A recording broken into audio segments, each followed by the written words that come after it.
सबसे पसंदीदा debate show यानी बहस के शो देश की बहस में मैं दीपक चौरसिया अपने तमाम दर्शकों का, मेहमानों का सादर वंदन करता हूं, अभिनंदन करता हूं, नमस्कार करता हूं। आप जानते हैं देश की बहस इकलौता बहस का शो है जो देश में दर्शकों की राय के आधार पर चलता है। दर्शक ही तय करते हैं किस मुद्दे पर बहस होगी और दर्शक ही इसकी दशा और दिशा निर्धारित करते हैं, क्योंकि देश के कोने कोने से कई दर्शक हमारे साथ जुड़ते हैं। आज हमारे साथ आशु रस्तोगी मेरठ से जुड़ेंगे, आज हमारे साथ डॉक्टर AK श्रीवास्तव कानपुर से जुड़ेंगे, मेरे साथ डॉक्टर ज्ञानेंद्र प्रकाश नोएडा से जुड़ेंगे और मेरे साथ राखी शर्मा इंदौर से जुड़ेंगी। लेकिन आज का मुद्दा क्या है, ग्राफिक्स के जरिए ये देख लेते हैं। आज का मुद्दा है असम के CM का ये बयान जिसमें उन्होंने कहा है कि आबादी को कंट्रोल करने के लिए 2 चाइल्ड पॉलिसी लेकर आएंगे। उनका कहना है कि 29% की दर से अल्पसंख्यकों की आबादी, मुसलमानों की आबादी बढ़ रही है। आज इसी पर बड़ी बहस करेंगे। बच्चे 2 ही अच्छे की बात पर कट्टरपंथियों को आपत्ति क्यों, इसी पर बहस होगी, क्योंकि इसे बहस का मुद्दा आप लोगों ने बनाया है 60% वोटों के साथ। लेकिन मैं आपको ये बता दूं, जनसंख्या नियंत्रण क्या भारत के लिए अपना वजूद बचाने जैसी चुनौती है? मैं इसे सबसे गंभीर चुनौती इसलिए मानता हूं क्योंकि अगर हमारे पास संसाधन 10 लोगों को खिलाने का होगा और 100 लोग पैदा हो जाएंगे, जिसे एक अनार 100 बीमार कहते हैं, तो ऐसे में देश क्या उसका बोझ उठा पाएगा? गरीबी और बढ़ेगी, भुखमरी और बढ़ेगी, देश के संसाधन बोझ के तले दब जाएंगे। ऐसे में देश की हालात आज से 20-25 साल बाद क्या होगी? हम अपने बच्चों के लिए क्या छोड़ के जाएंगे? एक अनियंत्रित जनसंख्या, यह सबसे बड़ा सवाल है जिस पर इस वक्त सुप्रीम कोर्ट और सरकारें मंथन कर रही हैं। असम के मुख्यमंत्री हेमंत बिश्व शर्मा कह रहे हैं कि वो इसके लिए जल्द ही मुस्लिम इंटेलेक्चुअल से बात करेंगे। आपको पता है जुलाई के अंदर हेमंत बिश्व शर्मा इस तरह की बातचीत को शुरू करेंगे। क्या देश में एक जनसंख्या नियंत्रण कानून की जरूरत नहीं है? क्या देश को नहीं कहना चाहिए बच्चे 2 ही अच्छे? प्रधानमंत्री मोदी ने यह बात लाल किले की प्राचीर से भी कही थी कि इसके बारे में देश को गंभीरता से सोचना होगा। आज इसी पर बहस होगी। लेकिन क्या है और क्यों है यह बहस, बताते हैं असम के मुख्यमंत्री का क्या बयान है इस पर।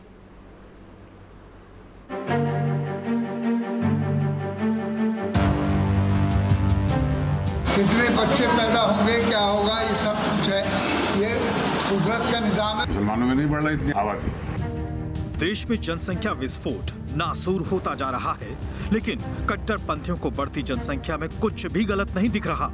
जबकि असम और यूपी की सरकारों ने जनसंख्या विस्फोट के खिलाफ सख्त कदम उठाने की पहल कर दी है। असम के मुख्यमंत्री हेमंत बिस्व शर्मा 4 जुलाई को 150 मुस्लिम बुद्धिजीवियों से बढ़ती जनसंख्या पर चर्चा कर रहे हैं। I am meeting lot of Muslim intellectual in the month of July and I am sure that they are going to support state government policy. लेकिन कट्टरपंथी जनसंख्या विस्फोट से अलग लगातार राजनीतिक रंग देते हुए बेतुके बयान दे रहे हैं। कितने बच्चे पैदा होंगे, क्या होगा, ये सब कुछ है, ये कुदरत का निजाम है और हमें कोई अपनी जाती तौर पर कोई इसमें रुकावट डालने का कुदरती तौर पर कोई हक हासिल नहीं है। आबादी सबसे ज्यादा जो बढ़ रही है वो दलितों से, वो आदिवासियों के यहाँ बढ़ रही है। मुसलमानों में नहीं बढ़ रही इतनी आबादी। जनसंख्या वृद्धि पर सुप्रीम कोर्ट में एक PIL आर्टिकल 32 के तहत डाली गई है, जिसमें देश की 50% समस्या का कारण जनसंख्या विस्फोट को बताया गया है। अगर अपराध रोकना है, बेरोजगारी रोकना है और समस्याएं खत्म करनी है तो सबसे पहले जनसंख्या नियंत्रण कानून। लेकिन विपक्ष राज्यों के 2 चाइल्ड पॉलिसी के विचारों पर सवाल खड़े कर रहा है। उत्तर प्रदेश में चुनाव आ रहे हैं, आसाम में 5 साल हो गए, फिर चुनाव भी खत्म हो गया वहाँ पे। जब इनकी 5 साल सरकार वहाँ पे आसाम में थी तो ये मुद्दा क्यों नहीं उठाया? हालांकि इस बात से इनकार नहीं किया जा सकता कि बढ़ती जनसंख्या के बोझ तले देश की आर्थिक स्थिति और संपदा पर बुरा असर पड़ रहा है। 30 बच्चे पैदा कर रखे हैं, उनसे ही बेरोजगारी फैल रही है, देश में गरीबी आ गई है। देश की बहस में ऐसे मुद्दे पर चर्चा है जिस पर हर देशवासी को बेहद गंभीरता से ध्यान देने का वक्त आ गया है। लेकिन कट्टरपंथी सोच और अशिक्षा लगातार इस चुनौती को जनसंख्या विस्फोट की तरह बढ़ा रहा है। तो आज देश की बहस में क्या सवाल है, सबसे पहले ये देख लेते हैं। सवाल बेहद महत्वपूर्ण है, इस पर मुझे और आपको ही नहीं बल्कि पूरे देश को चिंतन करना चाहिए। क्या हम आज दुनिया की सबसे बड़ी युवा आबादी के साथ तो जी रहे हैं? क्या कुछ सालों में यह दुनिया की सबसे बड़ी वृद्ध आबादी बन जाएगी? और इस जनसंख्या का नियंत्रण कैसे किया जाए? क्या बढ़ती जनसंख्या देश की आज सबसे बड़ी समस्या है? हाँ या नहीं में आपको जवाब देना है। जवाब के तरीके आपको पता है। आप हमारी वेबसाइट पर जा सकते हैं, आप हमारे मोबाइल ऐप को डाउनलोड कर सकते हैं, जिसे डाउनलोड करना बेहद आसान है। आप हमारे ट्विटर हैंडल पर जा सकते हैं, आप हमारे फेसबुक पेज पर जाकर भी वोट कर सकते हैं। कार्यक्रम के बारे में अगर कोई राय है या सुझाव है तो 9711002266 पर हमें व्हाट्सएप करें। सीधे अपने पैनल को इंट्रोड्यूस करता हूं। मेरे साथ प्रेम शुक्ला जी हैं, भारतीय जनता पार्टी के नेता। मेरे साथ फिरोज बख्त अहमद साहब हैं, टू चाइल्ड पॉलिसी के याचिका करता है और साथ ही साथ जो उर्दू यूनिवर्सिटी है उसके चांसलर, वाइस चांसलर हैं। मेरे साथ तहसीम पूनावाला हैं, पॉलिटिकल एनालिस्ट। सबसे पहले तहसीम आपसे शुरू करूंगा। क्यों विरोध का स्वर शुरू हो जाता है कट्टरपंथियों के बीच कि नहीं भाई मुसलमानों को मत रोको आबादी बढ़ाने से? और क्या आबादी बढ़ाना सिर्फ मुसलमान ही बढ़ा रहे हैं? भाई हिंदुओं की भी बढ़ रही है। तो इसको धर्म और मजहब के चश्मे से तहसीम क्यों देखा जाता है? हेमंत बिश्व शर्मा के इस बयान में किसी को क्या आपत्ति है कि वो आबादी नियंत्रण के लिए मुस्लिम इंटेलेक्चुअल से बात करके उन्हें समझाएंगे कि ये गलत है तरीका? अच्छी बात है अगर वहां के मुख्यमंत्री मुस्लिम इंटेलेक्चुअल से बात करें, लेकिन हिंदू इंटेलेक्चुअल से भी बात करें। माननीय मोदी जी के घर में कितने बच्चे थे, उनके माँ बाप के? हेमंत बिश्व शर्मा के कितने माँ बाप के कितने बच्चे थे? हिंदू फर्टिलिटी रेट आज की तारीख में, व्यक्तिगत ना हो प्लीज। मेरे ख्याल से हम एक फॉरवर्ड लुकिंग बहस कर रहे हैं, इसमें पीछे जाने का कोई लॉजिक नहीं है तहसीम। क्योंकि बिल्कुल सर, लेकिन अगर आप एक कम्युनिटी को डीमोनाइज करने की कोशिश करेंगे तो प्रश्न उठेगा। मेरे भी 7 भाई बहन थे, लेकिन आज हमारे घर में सब लोग बोलते हैं बच्चे 2 ही अच्छे, और सबके 2 बच्चे हैं। और उसी बात को मैं आगे बढ़ाते हुए कहता हूँ, पार्लियामेंट्री आंकड़े कहते हैं कि मुस्लिम फर्टिलिटी रेट है 3.4% और हिंदू फर्टिलिटी रेट है 2.8%, तो लगभग सेम ही है। इनफैक्ट हिंदू फर्टिलिटी रेट बढ़ा है जबकि मुसलमान फर्टिलिटी रेट गिरा है। दूसरी बात, कॉन्ट्रासेप्टिव्स का यूसेज और बच्चे और इस्लाम में ये कहा जाता है कि आप कॉन्ट्रासेप्टिव्स को यूज नहीं कर सकते। जो बीजेपी के हमारे प्रवक्ता है वो कॉन्ट्रासेप्टिव समझेंगे नहीं, तो मैं बता दूं जैसे कि कॉन्डम हो गया, जो औरतें दवाई खाती बच्चे नहीं पैदा करने के लिए। कॉन्ट्रासेप्टिव्स का यूसेज परसेंटेज वाइज कुरैशी जी की रिपोर्ट है, मुसलमानों में ज्यादा है, वो ज्यादा कॉन्ट्रासेप्टिव्स यूज करते हैं। और मुसलमानों का आपके पास कोई भी डेटा नहीं है जिन्होंने फैमिली प्लानिंग का विरोध किया। तो बार बार ये बताना कि मुसलमानों की वजह से आबादी बढ़ रही है, गलत है। अगर आपका शो कहता है कि भारत में फैमिली प्लानिंग होनी चाहिए, मैं इस चीज से इत्तेफाक करता हूं, लेकिन मुसलमानों से हम बातचीत करेंगे, वार्तालाप करेंगे, हिंदुओं से क्यों नहीं करेंगे, बाकी लोगों से क्यों नहीं करेंगे? आंकड़े मैंने बताया, आप मेरे आंकड़ों को चैलेंज कीजिए। नहीं, असम के मुख्यमंत्री कह रहे हैं कि उनके राज्य में पॉपुलेशन की दर अल्पसंख्यकों में 29% की है, और खासकर मुसलमानों का जिक्र किया है उन्होंने। इस आंकड़े को कैसे डिनाई करेंगे आप? exactly. बताइए। क्योंकि जो आंकड़े हैं वो मैनिपुलेटेड आंकड़े हैं, पहली बात। दूसरी बात, मैंने आपको पार्लियामेंट्री आंकड़े दिए, वो क्या कहते हैं उससे मुझे फर्क नहीं पड़ता। जो पार्लियामेंट के आंकड़े, या तो मुख्यमंत्री जी कहते पार्लियामेंट में जो आंकड़े होम मिनिस्ट्री देती, गलत है। तीसरी बात, हमारा जो हमारा सेंसस किया गया 2011 को, उसको रिलीज कर दीजिए। सब दूध का दूध पानी का पानी हो जाएगा। वो क्यों रिलीज नहीं कर रहे? क्योंकि वो जानते हैं उसमें सत्य क्या है। जैसे मैंने आपको बताया, मैंने पार्लियामेंट्री आंकड़े दिए। मुख्यमंत्री जी अपने मुंह से मन की बात क्या करते उससे कोई मतलब नहीं, मुझे काम की बात से मतलब है। और मैं दोबारा से कहूंगा, जिनके खुद के घर पे 8-8, 9-9 बच्चे, वो दूसरों को हिदायत ना दे, ये अच्छी बात है। ठीक है, प्रेम शुक्ला जी के पास जाता हूं। प्रेम शुक्ला जी, क्या ये ऐसी बात है जिस पर तहसीन पूनावाला को आपत्ति करनी चाहिए? देखिए, उनको आपत्ति करने का लोकतांत्रिक अधिकार है। वो ट्रिपल तलाक पर भी कुछ समय तक जो है विरोध करते रहे, बाद में समर्थन में आ गए। विविध मुद्दों पर उनको अपना राय रखने का अधिकार है, मैं उनके राय रखने के अधिकार का आदर करता हूँ। लेकिन इस राय को भी समझना होगा कि इस देश में जनसंख्या के नियंत्रण को लेकर 1950 के दशक से ही नीतियों का निर्माण होता रहा है। 1950 के दशक में हमारे यहाँ फर्टिलिटी रेट जो है वो 5% से अधिक था, जो हम 3% से नीचे लाने में कामयाब हुए। तो हमारी जनसंख्या नियंत्रण की विविध कालों में विविध नीतियाँ रही हैं। अब हमको ऐसा लगता है कि हमारे पास, हम पूरी दुनिया में जो फैक्ट है वो एकदम 16.5% पूरी दुनिया की आबादी हमारे यहाँ है, और हमारे पास 2.5% प्राकृतिक संसाधन है पूरी दुनिया का। अब उसके लिए हम सम्यक तौर पर पोषण करने का सामर्थ्य, लगातार अनियंत्रित आबादी बढ़ी तो नहीं हो पाएगा। ऐसी स्थिति में यदि कोई जनसंख्या नियंत्रण के संबंध में कानून बनाना चाहे तो यह राज्य का अधिकार है। राज्य विमर्श करके उसमें कानून बनाना चाह रहा है तो जिसको विरोध करना हो कर ले, लेकिन उसकी एक हमारे यहाँ वैधानिक संवैधानिक प्रक्रिया है। उस संवैधानिक प्रक्रिया के तहत कानून बनाया जाएगा और उसको लागू किया जाएगा, क्योंकि हम लोकतंत्र और संविधान में विश्वास रखते हैं। हम लोकतंत्र और संविधान में समाज का कल्याणकारी, जिस कल्याणकारी स्टेट, ये हमारा दायित्व है, तो हम पूरे राष्ट्र का, राज्य का कल्याण करना हमारा दायित्व है, उसका निर्वाह करेंगे। अब कोई उसमें जो है अराजकतावादी, कोलाहलवादी, लोकतंत्र को शोरतंत्र बनाना चाहे तो ये शोर मचाना उसका अधिकार है।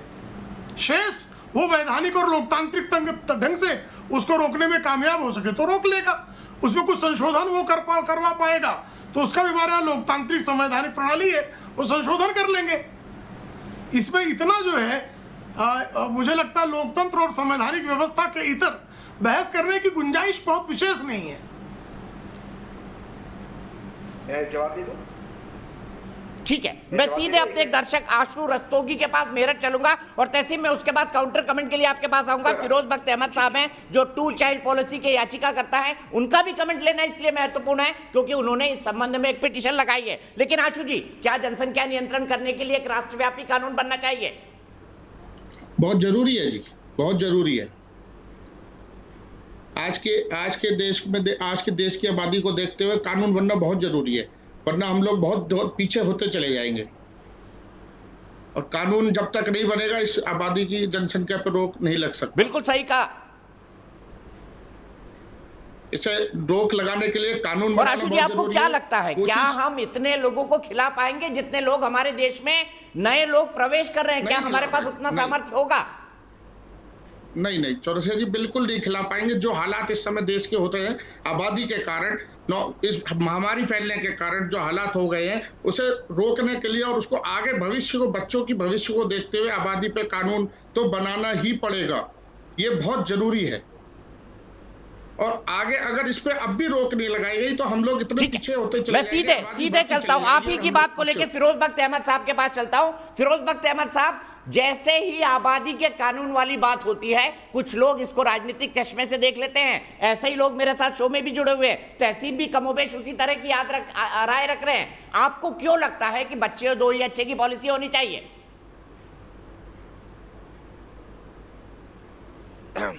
देखिए दीपक जी, मैं इस बात में यकीन रखता हूं कि इन द लॉन्ग रन ये जो पॉपुलेशन एक्सप्लोजन है, ये न्यूक्लियर एक्सप्लोजन से ज़्यादा ख़तरनाक है। और हिंदुस्तान में हम ये देख रहे हैं आने वाले दिनों में क्या होगा।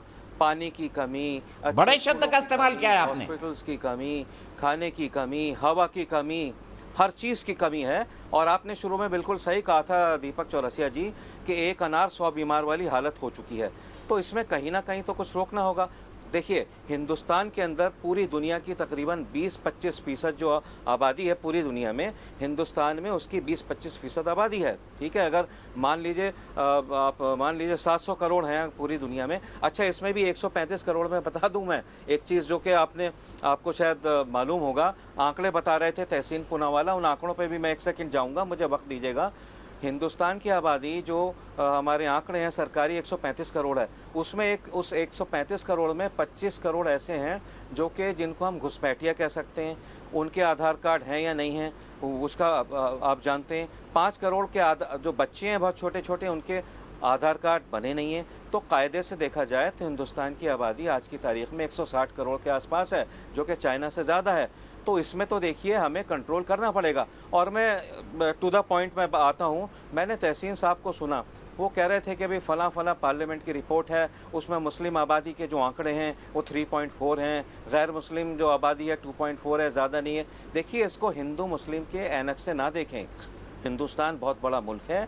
इस हिंदुस्तान कोशिश ये कर रहा है under the leadership of Modi ji कि हम $5 ट्रिलियन की इकोनॉमी बने। वो हम जब तक नहीं बन सकते जब तक हम अपनी आबादी को कंट्रोल ना करें। और इसको ज़रा सी कोई बात होती है, अभी मैंने शफीकुर रहमान बर्क साहब को ये कहते हुए सुना, वो अपने तौर पे ठीक हैं कि भाई अल्लाह की देन है, बच्चे बिल्कुल ठीक हैं। लेकिन आप ये भी तो देखिए ना, अल्लाह की देन है तो आप अल्लाह ने अगर आपको औलाद दी है तो उसको अच्छी तालीम दीजिए, अच्छा खाना दीजिए, अच्छा पीना दीजिए, उसको अच्छा इलाज दीजिए, उसको अच्छा एंटरटेनमेंट दीजिए। ये तो आप कर नहीं पा रहे हैं आप। और क्या हो रहा है अलावा इसके, हम देखते हैं कि जो अनपढ़ लोग हैं, एक मिनट, बिल्कुल सही फिरोज साहब, यहीं से मैं बढ़ता हूं और यहीं से मैं तहसीन पूनावाला को जोड़ता हूं। फिरोज साहब रुकिए, बहुत वक्त है हमारे पास डिबेट का। लेकिन तहसीन मुझे बताइए, क्या फिरोज बख्त साहब गलत बोल रहे हैं?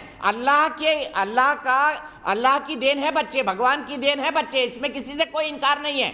लेकिन वो बच्चे जिनको हम तालीम ही ना दे सके, जिनको 2 जून की रोटी ना दे सके, जिनको अच्छी शिक्षा ना दे सके, क्या उनको इस देश में आना चाहिए?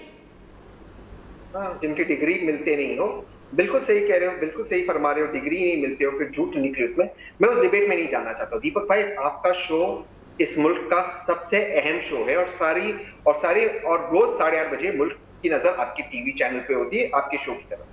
तो फिरोज भाई, जिनकी मैं बहुत इज्जत करता हूँ, जब आपके शो पर आते तो और उन्होंने सुप्रीम कोर्ट में याचिका डाली, थोड़ा सा रिसर्च करना चाहिए। क्यों मैं कहता हूं, जब वे कहते हैं आधार कार्ड नहीं, बच्चों के नहीं बने, आधार कार्ड पैमाना नहीं है नागरिकता का। ये बात मैंने नहीं, अमित शाह जी ने सैकड़ों बार कहा है पार्लियामेंट में, और शायद मोदी जी ने आपको इंटरव्यू में भी कहा है, लेकिन कई बार कहा। जनसंख्या के नजरिए से बोल रहे हैं, टेक्निकल क्यों उठा रहे थे?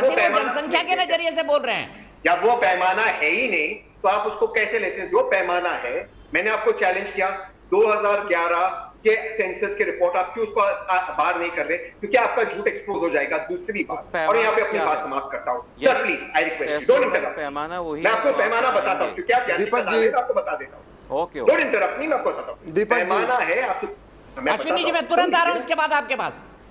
पैमाना है, आप 2011 का सेंसस डाल दीजिए। दूसरी बात, मगर ये ना कहिए कि पैमाना आप ही का सही है, पैमाने औरों के भी हैं। Sir, let us leave it to the court of law. Sir, कौन सा पैमाना होना चाहिए? कॉन्स्टिट्यूशनल होना चाहिए। मन की बात नहीं होनी चाहिए, काम की बात। बिल्कुल, मन की बात खाली होती है, खोखली होती है। अपनी लास्ट लाइन तभी हमने सुप्रीम कोर्ट की मदद ली है, उच्चतम न्यायालय की मदद ली है, इसी वजह से कि पैमाना वही सेट बोलने दीजिए ना प्लीज फिरोज साहब। तहसीब पुनावाला, फिर Ashwini Upadhyay, please panel control करें। सुप्रीम कोर्ट की मदद नहीं ले रहे, आप वहां पे प्लीडिंग में जा रहे हो। एक केस लेके आप रिट पिटीशन में प्लीड कर रहे हो। प्लीड करना और मदद लेना दो अलग चीज है। प्लीज आप इस लीगल पॉइंट को भी समझ लीजिए। तीसरी बात, अपनी बात में समाप्त करता हूं सर। देखिए, मैं आपका शुक्रगुजार हूं कि आप और मेरे आपके पहले जो प्रवक्ता बोले, किसी ने भी जो मैंने आंकड़े दिए उसको चैलेंज नहीं किया। वो पार्लियामेंट्री आंकड़े दिए, तो आंकड़े मैंने सही दिए। तो जब मैं आंकड़ों पर बात कर रहा हूं, आप लोग मन की बात कर रहे हो। मैं दोबारा अपनी बात समाप्त करता हूं। मन की बात खाली और खोखली होती है, काम की बात मैं करता हूं। आंकड़ों को आपने हिंदू मुस्लिम की ऐनक से देखा ना, वो गलत है सर। उनका प्रश्न था, दीपक भाई से पूछ लीजिए। ठीक है, अश्विनी उपाध्याय जी बताइए। हिंदू मुस्लिम के पैमाने से ना देखिए। तहसीब पुनावाला कह रहे हैं कि जो आबादी दर मुसलमानों की है वो हिंदुओं से कम है, फर्टिलिटी रेट। और ये आंकड़े हेमंत विश्व शर्मा के गलत हैं कि मुस्लिमों की आबादी ज्यादा गति से बढ़ रही है। फैक्चुअल सिचुएशन क्या है बता दीजिए। तहसीब ने पार्लियामेंट को कोट करके आंकड़े बताए, ये उनका दावा है। मैं आपको कोट करके बताता हूं। पहली बात तो ये कि अगर वास्तव में सब लोग हम दो हमारे दो कर रहे हैं, तो मैं तो कहता हूं कि आप फांसी की जनसंख्या विस्फोट करने वालों को फांसी कानून दे दीजिए, कोई फर्क ही नहीं पड़ेगा। जब सब लोग हम दो हमारे दो कर ही रहे, फिर मिर्ची क्यों लग रही है कानून बनाने पे? फिर तो आपको, अगर हर आदमी ट्रैफिक का फॉलो कर रहा है, सीट बेल्ट पहन रहा है, तो सीट बेल्ट न पहनने वालों को आप 1 लाख रुपए पेनाल्टी कर दीजिए, क्या फर्क पड़ेगा जब सब लोग सीट बेल्ट पहन रहे। अगर सब लोग हेलमेट पहन रहे तो आप 2 लाख रुपए हेलमेट न पहनने पेनाल्टी कर दीजिए, तब भी कोई फर्क नहीं पड़ेगा, क्योंकि सब लोग पहन रहे। अब मैं आता हूं आंकड़ों का जवाब, मैं आंकड़ों से देता हूं। दुनिया की पूरी जनसंख्या 750 करोड़ है, 750 करोड़, और हमारी जनसंख्या लगभग 150 करोड़ है। हमारा क्षेत्रफल दुनिया का मात्र 2% है। टोटल दुनिया की जनसंख्या 750 करोड़। अगर उसके रेशियो में देखिए, फिर तो हमारी आबादी केवल मात्र 15 करोड़ होनी चाहिए थी, बस, इससे ज्यादा होनी नहीं चाहिए। अब आगे आता हूं। पानी हमारे पास 4% दुनिया का, जमीन हमारे पास दुनिया की 2%, और जनसंख्या हमारी 20% हो चुकी है। रसिया से तुलना कर लीजिए। रूस का क्षेत्रफल दीपक जी हमसे 5 गुना ज्यादा, 5 गुना रूस का क्षेत्रफल हमसे ज्यादा है। जनसंख्या मात्र 15 करोड़ है, बच्चे मात्र 5000 पैदा होते हैं। भारत में 70,000 बच्चे रोज पैदा होते हैं। अमेरिका से तुलना कर लीजिए, क्षेत्रफल अमेरिका का हमसे 3 गुना, जनसंख्या मात्र 33 करोड़, मात्र 11,000 बच्चे पैदा होते हैं। भारत की जनसंख्या 150 करोड़, 70,000 बच्चे पैदा होते हैं। कनाडा का तुलना कर लीजिए, कनाडा का क्षेत्रफल हमसे 3 गुना, जनसंख्या मात्र 4 करोड़, बच्चे पैदा होते हैं केवल 900। हमारे यहाँ 150 करोड़ हो चुके हैं, 70,000 रोज पैदा हो रहे। आप जिस चीन की बात करते हैं, चीन की हमारी तुलना हो ही नहीं सकती, क्योंकि चीन का क्षेत्रफल हमसे 3 गुना। चीन की जनसंख्या 144 करोड़, और चीन में अगर 144 करोड़ तो 144 करोड़ क्योंकि 100% बच्चे हॉस्पिटल में पैदा होते हैं, और पैदा होने के 24 घंटे के अंदर उनका यूनिक आईडी जनरेट हो जाता है। हमारे यहाँ तो 10वीं में बच्चा जाता है तब जाके उसका आधार बनता है। जब तक ड्राइविंग लाइसेंस नहीं बनवाना हो, कोई सरकारी काम नहीं रुकता, तब तक आधार नहीं बनता। हमारे यहाँ बच्चे आज भी 25% बच्चे घरों में पैदा होते हैं, गाँव में पैदा होते हैं। उनका सरकारी आंकड़ों में रिकॉर्ड तब आता है जब अगला सेंसस होता है, उसके पहले बीच में पता नहीं चलता कितने बच्चे पैदा हो चुके। हम बड़ी सीधी सी बात है, हमें शुद्ध हवा नहीं मिल पा रही है। और ये जो विरोध कर रहे हैं मैं इनसे पूछना चाहता हूं, आपको शुद्ध हवा मिल रही क्या? आपको शुद्ध पानी मिल रहा है क्या? आपको शुद्ध फल मिल रहा है क्या? आपको शुद्ध अनाज मिल रहा है क्या? आपको शुद्ध दूध मिल रहा है क्या? सब कुछ अशुद्ध मिल रहा है। इतनी ज्यादा डिमांड हो चुकी है कि सप्लाई पूरी नहीं हो रही है, हर चीज में मिलावटखोरी हो रही है। दूध जहरीला आ रहा है, केमिकल डाल के फसल पैदा की जा रही है, क्योंकि अगर इतना ज्यादा केमिकल नहीं डालेंगे, यूरिया नहीं डालेंगे तो फसल पूरी नहीं हो पाएगी। बड़ी सीधी सी बात है, आप चाहते हो कि इस भारत को हमें गरीब भारत बना दे। आजादी के समय ठीक है श्री जी, आबादी 36 करोड़ थी, आज की डेट में 80 करोड़ लोगों को राशन देना पड़ रहा है। 80 करोड़ को राशन देने का मतलब भारत में 80 करोड़ गरीब है। ठीक है विवेक श्रीवास्तव जी, मेरा सीधा सवाल है, सुनिए विवेक श्रीवास्तव। अश्विनी जी रुकिए, बहुत लंबा हो गया। विवेक श्रीवास्तव जी, मेरा सीधा सवाल है, चाइना तो वन चाइल्ड पॉलिसी लाने वाला देश था, तो आप जैसी कम्युनिस्ट पार्टी को तो 2 चाइल्ड पॉलिसी का दिल खोलकर समर्थन करना चाहिए, आगे आना चाहिए और कहना चाहिए कि ये कानून बनाया जाए। हाँ सुनिए, जनसंख्या नियंत्रण के लिए एक राष्ट्रव्यापी कानून हो। हाँ, अब अश्विनी उपाध्याय जी ने इतने सारे डेटा दे दिए, लेकिन वो डेटा किस दिशा में इनके आर्गुमेंट को ले जा रहे हैं वो किसी को नहीं मालूम। दूसरी बात, चाइना की इन्होंने इतनी तारीफ करी, मैं बड़ा खुश हूँ। अश्विनी उपाध्याय जी, अब आप ये भी अपील कर दीजिए कि भारत भी साम्यवाद की तरफ बढ़ जाए, उससे सारी समस्याएं अपने आप हल हो जाएंगी। आपने बड़े आसानी से कह दिया चाइना के अंदर 1 चाइल्ड पॉलिसी है, लेकिन चाइना के अंदर इंप्लीमेंटेशन के रूल्स अलग हैं। चाइना भारतीय जनता पार्टी जैसी कम्युनल पार्टी द्वारा गवर्न नहीं हो रहा। वहां पे हिंदूवाद और हिंदू राष्ट्र की डिमांड्स नहीं उठ रही है। वहां पे सभी धर्म एक समान हैं। क्या आप कर पाएंगे? मुझे आपकी 2 चाइल्ड पॉलिसी में कोई प्रॉब्लम नहीं, आप 1 चाइल्ड बनाएंगे तो भी प्रॉब्लम नहीं है। वहाँ धर्म अफीम है, वहाँ कोई धर्म को आप उइगर मुसलमानों को क्यों मारते हैं? फिर बताइए ना, अगर सब धर्म एक समान है तो उनको सुअर का मांस क्यों खिलाते हैं कैंप में रखकर? बताइए ना। मैंने तो बोला था आपको कि चलिए चाइनीज एम्बेसी के सामने प्रदर्शन करिए कि मुसलमानों पर अत्याचार बंद करे चाइना। अरे पहले सुनिए, इनकी पॉलिसी में समस्या क्या मैं बता देता हूँ। ये सेक्युलरिज्म को मानते नहीं, माइनॉरिटीज को सेकंड ग्रेड सिटीजन मानते हैं, और जब ये इस पॉलिसी के इम्प्लीमेंटेशन प्रोसेस पे आएंगे। अरे तो बताइए ना, शी जिनपिंग चाइना वाले कितने सेक्युलरिज्म को मारते हैं, मुसलमानों को क्यों मारते हैं? बताइए ना। चीन वाले बताइए ना, सुअर का मांस क्यों खिलाते हैं उनको? मुसलमानों को सुअर खिलाते हैं। भाई चीन में आप चीन के साथ है कि मुसलमानों के साथ है? क्यों रखा गया है?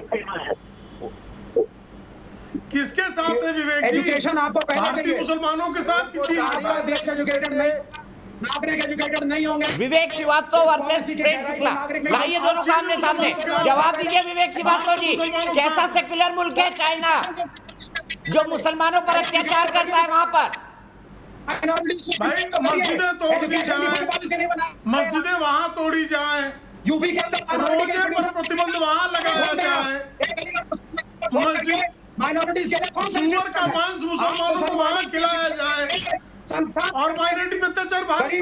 क्या भाई विवेक, क्या पैमाना है आपका? आप तो अविवेक की पराकाष्ठा कर रहे हैं।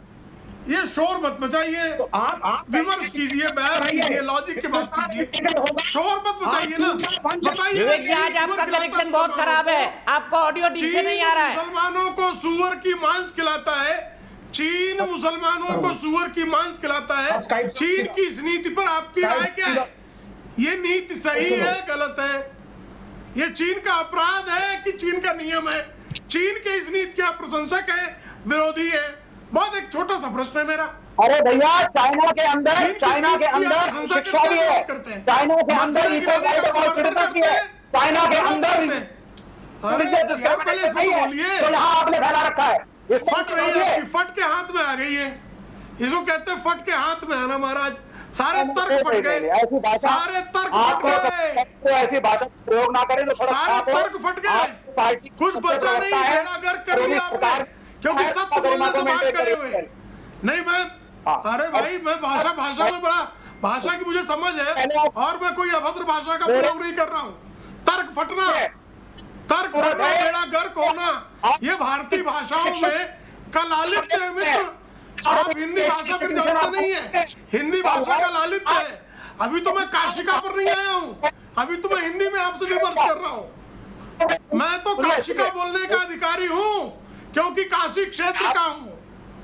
देखिए, मैं तो काशी का बोलने का अधिकारी हूँ, और काशी का में जो है ऐसे शब्द बहुत सहज है, और हिंदी में काशी का स्वीकार्य भाषा है, और मैं तर्क सम्मत भाषा शास्त्र के अनुकूल आपसे बोल रहा हूँ। लेकिन बताइए, सुअर की मांस खाना, खिलाना, ये चीन की अच्छा, एक काम करिए विवेक श्रीवास्तव जी, आप एक बार कनेक्शन काट के फिर से जोड़िए।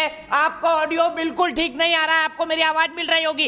इसी बीच में चलता हूं मेरे एक दर्शक डॉक्टर AK श्रीवास्तव के पास कानपुर। डॉक्टर श्रीवास्तव, क्या कहेंगे, क्या टू चाइल्ड पॉलिसी का नेशन वाइड कानून बनना चाहिए देश में? बिल्कुल सर, बनना चाहिए दीपक सर, क्योंकि कारण क्या है कि अगर किसी भी देश को श्रमबद्ध अगर बनना है, शक्तिशाली बनना है, और उसमें अपराध मुक्त अगर होना है, तो ये जो हमारा जो डेवलपमेंट ग्रोथ है और पॉपुलेशन ग्रोथ में दोनों का रेशियो समान होना चाहिए। अगर दोनों के रेशियो में समानता नहीं होगी तो हमारा देश तरक्की नहीं कर सकता। पता चला कि कोई सुविधाएं हमारे पास कम है और पॉपुलेशन ग्रोथ बहुत ज्यादा है। अगर हमारा इंफ्रास्ट्रक्चर इतनी तेजी से ग्रोथ नहीं कर रहा है, जितनी तेजी से हमारा पॉपुलेशन ग्रोथ कर रहा है, तो देश को समृद्ध बनाने के जो हमारा सपना है वो कभी नहीं पूरा हो सकता। तो अर्थात इसमें पॉलिटिक्स ना होकर करके इस बात को मेरे ख्याल से करना चाहिए कि जिससे जो है देश जो है समृद्ध बन सके, और समृद्ध बनने के लिए इस प्रपोर्शन पे बहुत ध्यान देना चाहिए कि जो पॉपुलेशन ग्रोथ किस लेवल पे हो रहा है और हमारी सुविधाएं किस लेवल पे बढ़ रही हैं। अगर इस पे ध्यान नहीं दिया जाएगा तो हमारा देश बहुत तरक्की नहीं कर सकता सर, और बहुत सी समस्याएं आगे जाकर के क्लियर हो जाएंगी अगर इस। ठीक है श्रीवास्तव जी, मैं यहीं पे रुकूंगा और सीधे एहतेशाम हाशमी के पास चलूंगा। एहतेशाम हाशमी जी, ये विषय विवाद का और राजनीति का क्यों बन जाता है? क्योंकि सबको पता है कि अगर देश का भला करना है तो हमको अपनी जनसंख्या विस्फोट, जिसको फिरोज बख्त अहमद साहब ने न्यूक्लियर विस्फोट से खतरनाक बनाया, उसको रोकना पड़ेगा। ये सब जानते हैं, आप भी मैं भी, लेकिन फिर भी हम इसको राजनीतिक चश्मे से क्यों देखने लगते हैं? हिंदू मुसलमान क्यों करने लगते हैं?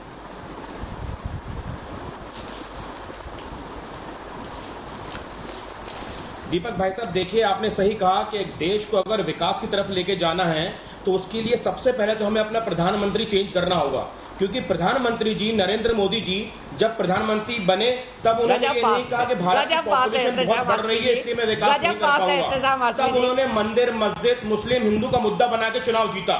और दूसरी चीज, अरे गजब बात है दीपक भाई साहब, सुनने की तो हिम्मत रखिए। आप अपना डंका बजाइए मोदी जी का, पर दूसरे को भी तो सुनिए, आपने उसको इनवाइट किया है। बोलिए बोलिए बोलिए। 30 करोड़ मुझे पूरी हिम्मत है, 30 करोड़ मुसलमान है यहाँ पे, पूरी हिम्मत है। आपको इक्वालिटी की अगर बात करनी है, मैं कह रहा हूँ टू चाइल्ड पॉलिसी का हम लोग सपोर्ट करते हैं।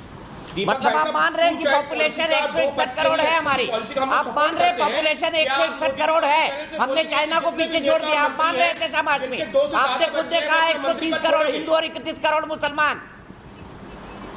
मैं मान रहा हूं दीपक भाई साहब, तो क्या आप दो बच्चों का कानून क्या नेता मंत्री पे लागू होगा? दीपक भाई साहब बताइए। बीजेपी के भी यहाँ पे कार्यकर्ता बैठे हुए हैं, आप भी बैठे हुए हैं दीपक भाई साहब। बहुत सारे राज्य ऐसे जहाँ पंचायत चुनाव में एक कानून लागू है कि आप सरपंच पंच नहीं बन सकते अगर आपके 2 से ज्यादा बच्चे हैं। आपको पता होना चाहिए, आप सुप्रीम कोर्ट के वकील हैं।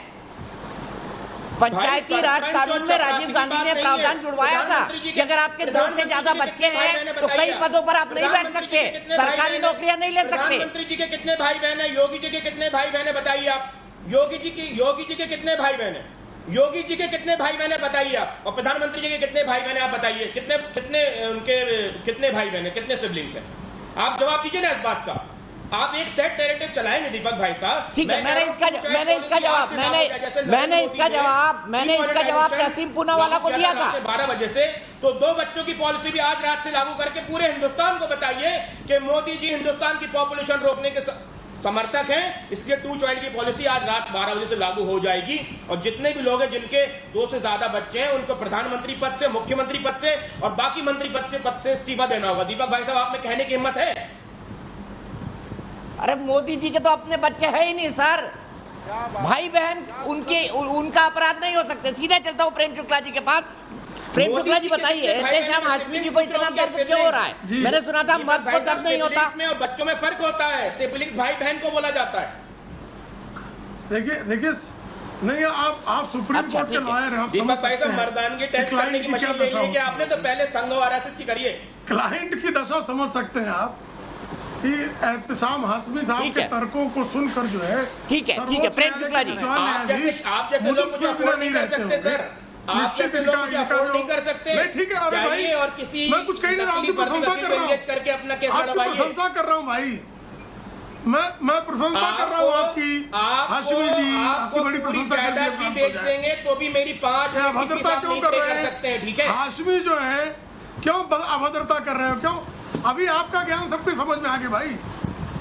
आप जोहला काउंसिल के सदर होने की हैसियत में हो, आप जोहला काउंसिल के सदर होने आपका ज्ञान की कहाँ से, हैसियत कौन सी वाले यूनिवर्सिटी से व्यक्ति पढ़े हो आप भाई। बताओ, आप कौन से विश्वविद्यालय से पढ़े हो? मार्कशीट की कॉपी दिखा दो, अभी आप अपनी मार्कशीट की कॉपी दिखा दो, मैं मान जाऊंगा आप बहुत पढ़े लिखे, कितने परसेंटेज आपके थे क्लास 10वीं में, 12वीं में, ग्रेजुएशन में। अरे भैया फर्जी डिग्री लेके आप आते हो और फिर मुझे दूसरे लोगों को बोलते हो। अब ये जो है फर्जी डिग्री लेके मत बैठो यार चैनल में, फर्जी डिग्री लेके चैनल में मत बैठा करो प्लीज यार, कम से कम थोड़ा बहुत पढ़ लिख लो यार, मोदी जी का नाम बदनाम कर रहे हो।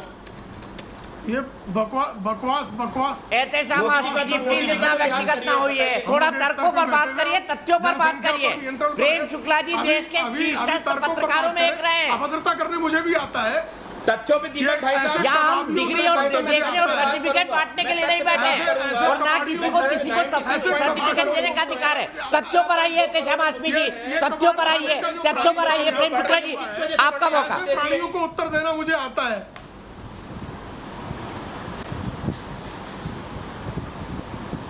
ये जो कबाड़ खाने से निकले नमूने हैं, ऐसे नमूनों को उत्तर देने की मुझे भाषा का ज्ञान है। कृपा करके अपने नमूनेपन से बाज आए। चलो आओ दे दो, फिर टेस्ट कर लो।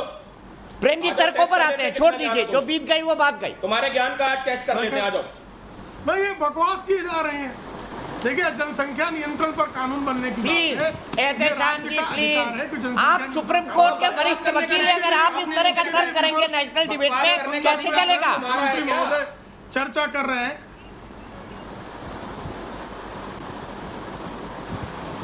ये क्या बकवास किए जा रहे हैं? कबाड़ खाने से प्रकट हुए व्यक्तित्व बकवास न करें। क्यों आप अपनी जहालत का जो है नमूना यहाँ प्रदर्शित कर रहे हैं?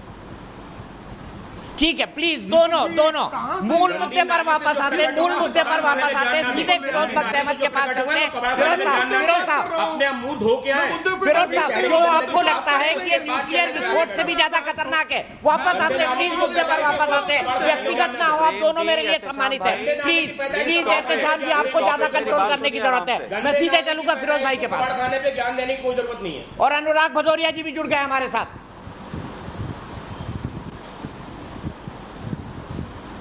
नहीं, जहालत की पुड़िया मुझे नहीं जो है देखनी है ना दोस्त। आप जहालत की पुड़िया हो, प्रकट हुए पड़े हो। और गंदी नाले के कीड़े भी नहीं चाहिए यहाँ पे। गंदी नाले के कीड़ों को मत बुलाया करो यहाँ पे। दीपक भाई साहब गंदी नाले प्लीज एहतेशाम आसिफी जी, मैं आपसे ऐसे डिबेट नहीं कर सकता अगर इन शब्दों का इस्तेमाल करेंगे आप। आपने शुरू किया था ये। थोड़ा सा धैर्य से काम लीजिए, सब्र तहम्मुल से काम लीजिए। एक बात कहने दें, चाहता हूँ, लेकिन जब घटिया लोग डिबेट में आ जाते हैं ना, डिबेट का पूरी लाइन अलग हो जाती है। ये कबाड़ी ठीक है रहने दीजिए एहतेशाम आसिफी जी। मैं किसी के बारे में कोई व्यक्तिगत टिप्पणी नहीं करता, आपके बारे में भी नहीं करना चाहता हूँ, लेकिन आपको संयम ज्यादा रखने की जरूरत है। एहतेशाम आसिफी जी, आपने शुरू किया था व्यक्तिगत होकर, माफ कीजिएगा। कम कीजिए फिरोज बख्त साहब। ऐसे नंगों के कपड़े उतारने में जी हाँ, हम लोग को समय नहीं लगता। कहना चाहता हूँ, एक सेकंड। प्रेम जी, प्रेम शुक्ला जी, आप भी मेरे भाई हैं, एहतेशाम भी मेरे भाई हैं, आप दोनों बहुत काबिल लोग हैं। Let us not actually get personal. मैं सिर्फ एक बात कहना चाहता हूँ, हमें गोल पोस्ट चेंज करने की कोई ज़रूरत नहीं है। ये जो डिबेट है ना, ये मोदी जी के ऊपर है, ना ये लालू जी के ऊपर है, ना किसी और के ऊपर है, ये पूरे हिंदुस्तानियों के ऊपर है। इसमें मैं भी इसका हिस्सा हूँ, प्रेम शुक्ला भी इसका हिस्सा है, दीपक भाई भी इसका हिस्सा है, हम सब इसका हिस्सा हैं। हम लोग हिंदुस्तान से प्यार करते हैं और हम ये चाहते हैं कि हमारा हिंदुस्तान $5 ट्रिलियन इकोनॉमी बने, जैसा कि हमारे प्रधानमंत्री मोदी जी चाहते हैं। और ये बन सकता है। हम लोग चीन से आगे जा सकते हैं तरक्की में, अमेरिका से आगे जा सकते हैं, बावजूद इसके कि हमारे पास जो लैंड है अमेरिका के मुकाबले 1/3 है। हमारे पास पॉपुलेशन बहुत ज़्यादा है। इसी पॉपुलेशन को हम मान लीजिए, अगर ये पॉपुलेशन बाउंसर है, तो अगर हम सब मिल के, तहसीन भाई, हम शुक्ला भाई और हमारे एहतेशाम साहब, दीपक साहब, हम सब एक प्लेटफॉर्म पे आ जाएं कि हिंदुस्तान को हमें पॉपुलेशन का जो एक्सप्लोजन है इसको कंट्रोल करके वर्ल्ड लीडर बनाना है, विश्व गुरु बनाना है। हम कर सकते हैं। अब यही अफसोस है, आज़ादी के बाद से हम हमेशा लड़ते चले आए, तू फला ज़ात का है, तू फला मज़हब का है। देखिए, वक्त की अहम तरीन ज़रूरत यह है, सिर्फ 2% लैंड है हमारे पास कंपेयर टू अमेरिका का जो इतना बड़ा है। तो कोशिश हमें इस बात की करनी चाहिए, हिंदू मुस्लिम पचड़े में ना पड़े, किसके कितने औलाद हैं ये ना पड़े। एक बात दीपक जी बहुत अहम मैं कहना चाहता हूँ, आपका प्रोग्राम चार दांगे आलम में पूरे विश्व में देखा जाता है, अमेरिका से ऑस्ट्रेलिया और ऑस्ट्रेलिया से पाकिस्तान और पाकिस्तान से दुबई, पूरी दुनिया में देखा जाता है, मलेशिया में देखा जाता है, हिंदुस्तानी सारी दुनिया में देखते हैं इसको। मैं एक बात क्लियर कर दूँ, अगर ये हम याचिका डालते जो हमने डाली हुई है कि हमारे दो जो कि कांग्रेस के दौर में भी था, मिसेस इंदिरा गांधी ने भी कहा था और मोदी जी भी यही कहते हैं, उनकी बात को आगे बढ़ाते हैं मोदी जी मिसेस गांधी की, कि एक घर में 2 बच्चे सबसे अच्छे, इसमें क्या बुराई है। एक बात मैं क्लियर करना चाहता हूँ, वो ये है कि अगर आपके पहले 10 बच्चे हैं, 12 बच्चे हैं, 8 बच्चे हैं, जितने भी हैं, उनका कोई रेट्रीब्यूशन नहीं है। जिसके जो बच्चे हो गए, अल्लाह उनको महफूज रखे, संभाल के रखे। लेकिन आगे हिंदुस्तान को मेहनत करनी होगी और 20-25 साल ये कानून जब चलेगा तब हिंदुस्तान की पॉपुलेशन कंट्रोल में आएगी। और अगर ये पॉपुलेशन कंट्रोल में आ गई तो हिंदुस्तान, चाहे वो अमेरिका है, चाहे वो फ्रांस है, चाहे वो बरतानिया, जर्मनी है, ऑस्ट्रेलिया है, सबको पीछे छोड़ देगा। हमें अब करना ये है, हम सबको मिलके, बजाय इसके इस बहस को हम गोल्ड पोस्ट चेंज ना करें, इसमें हम मुद्दे को चेंज ना करें। Let us not be personal. मुझे बहुत अफसोस हुआ जब एहतेशाम साहब ने मोदी जी का कमेंट दिया। अश्विनी जी, मैं आपके पास आऊं उससे पहले अनुराग भदौरिया जी मुझे बताइए, आप इसको राजनीतिक चश्मे से क्यों देखने लगते हैं? आपको क्यों लगता है कि मुसलमानों के कारण ये 2 चाइल्ड पॉलिसी ले आई जा रही है? चूंकि चुनाव आ रहा है इसलिए यूपी में लॉ कमीशन 2 चाइल्ड पॉलिसी की बात कर रहा है, इसमें राजनीति क्यों दिखाई देती है अनुराग जी? देखिए, सवाल ये है कि हमने तो कहा नहीं कि मुसलमानों के कारण लाई जा रही है। दिक्कत ये है कि खुद से ही लोग अपने आप ही अपनी बात को सेट कर लेते।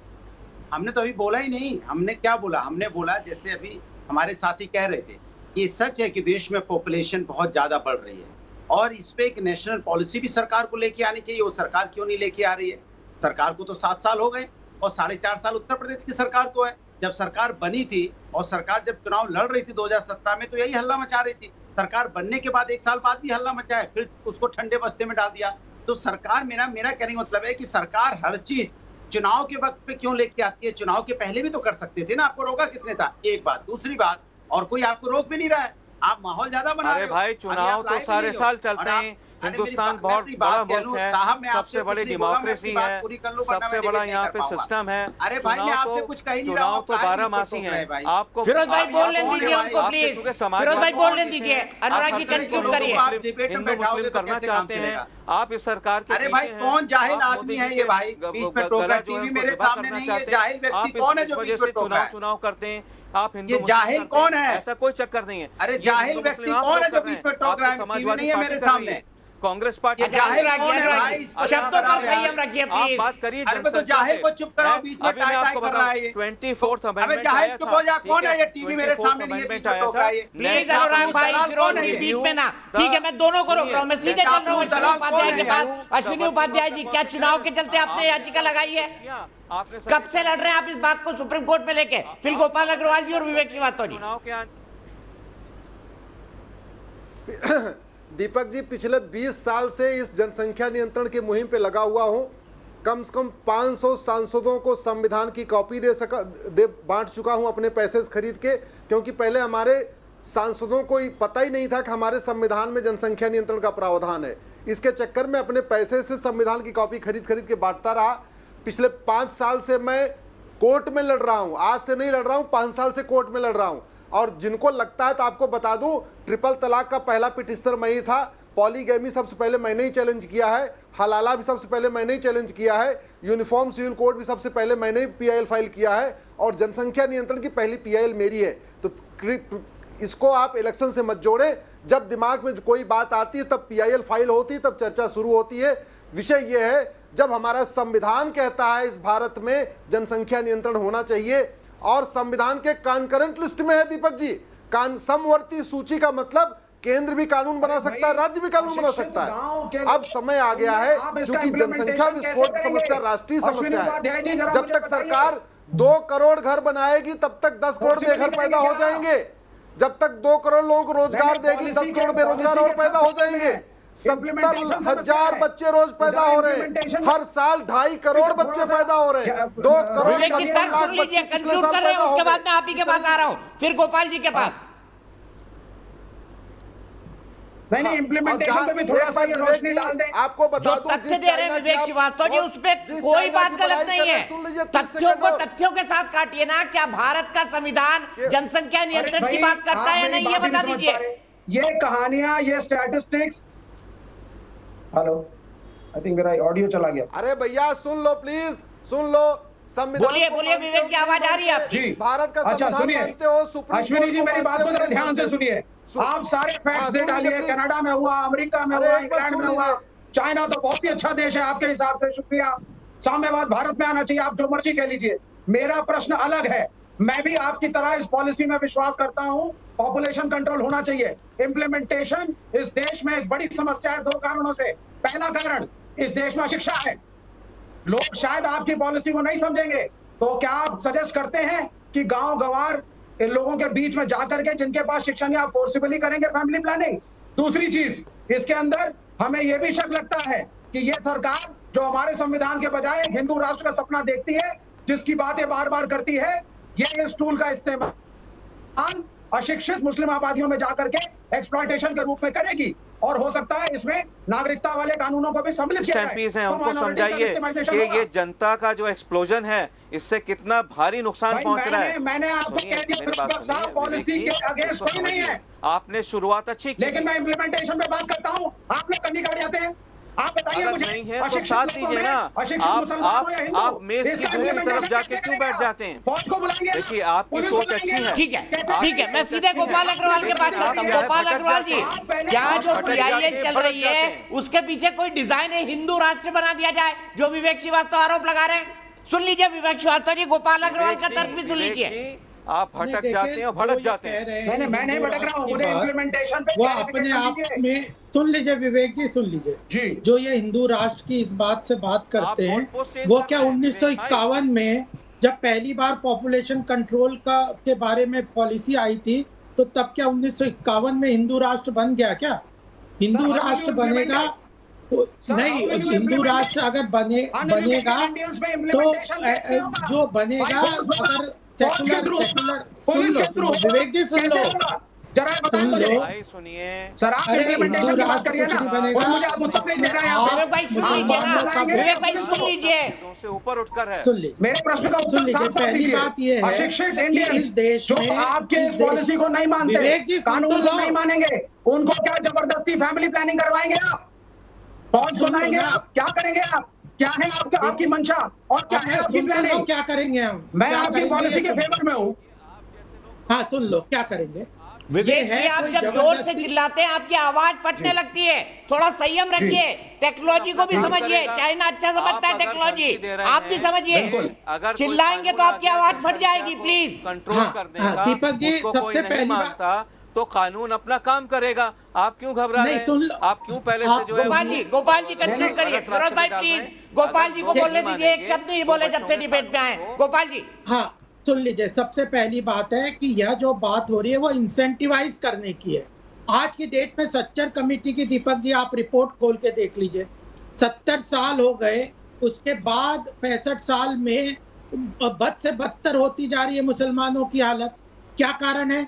क्योंकि वहाँ पे एजुकेशन नहीं है, उनके यहाँ पे प्रॉपरली एम्प्लॉयमेंट नहीं है, गरीबी, पॉवर्टी, ये सब क्यों है? क्योंकि वहाँ पे पॉपुलेशन प्रॉपरली एजुकेशन नहीं है, पॉपुलेशन कंट्रोल नहीं है, उसके कारण आर्थिक उन्नति। आपने क्या कदम उठाए 7 साल में सर? अरे आपने मुसलमानों के एजुकेशन के लिए क्या कदम उठाए? उत्तर प्रदेश में माइनॉरिटीज के कितने इंस्टीट्यूशन खोले 7 साल से? सबसे पहली बात, यहाँ पे संख्या दीजिए मुझे। की बात नहीं कर रहे, अभी हम बात कर रहे हैं इंसेंटिवाइज करने की, क्योंकि आपने कुछ पॉपुलेशन कंट्रोल। हाँ विवेक, माइनॉरिटीज का एक इंस्टीट्यूशन नहीं खोला उत्तर प्रदेश में। क्या है, आपने 65 साल में मुसलमानों 65 साल में चमचागिरी करके किया क्या है? उनकी हालत, मुस्लिम यूनिवर्सिटी है, इतने माइनॉरिटी इंस्टीट्यूशन खोले 7 साल में। यूपी में आपने कितने मुसलमानों के इंस्टीट्यूशन खोले? एक भी नहीं खोला। शिक्षित कराना नहीं चाहते, मेरा बोलेंगे फौज आएगी, आर्मी आएगी, पुलिस आएगी, इम्प्लीमेंट कराएगी फैमिली प्लानिंग। स्ट्रक्चर कमेटी की रिपोर्ट खोली है आपने? ये शोर मचाने से कुछ नहीं होगा, आपको ना सर घर के रहोगे ना घाट के रहोगे। 7 साल का रिव्यू बताइए ना, मुसलमान भी आपको 7 साल की गालियां रिपोर्ट देंगे और बता हिंदू दीजिए भी मुझको। देंगे।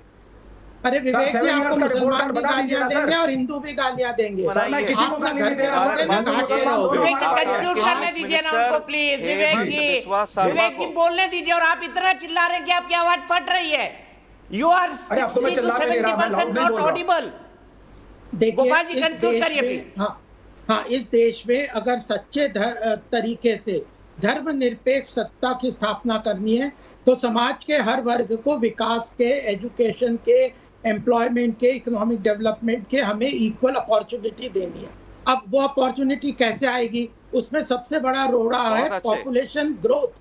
पॉपुलेशन ग्रोथ में जो माइनॉरिटी है, खासकर मुसलमान, उनकी समस्या का सच्चर कमेटी रिपोर्ट पढ़े तो पता चल जाएगा। उसमें स्पष्ट लिखा हुआ है कि माइनॉरिटीज की अपीजमेंट करते करते किसी भी तरीके से उनकी स्थिति अच्छी नहीं हो रही, तो उनकी स्थिति का कारण समझ में आता है कि पॉपुलेशन कंट्रोल, मल्टीपल विवाह, ये सब बातें कुरीतियां हैं जो हिंदू कोड बिल में हिंदुओं के लिए तो ठीक हो गई, लेकिन मुसलमानों के तरीके में पिछली सरकारों में इतना दम नहीं था। वो तो अपीजमेंट की पॉलिटिक्स करते थे, मुस्लिम वोट बैंक्स के लिए राजनीति करते थे।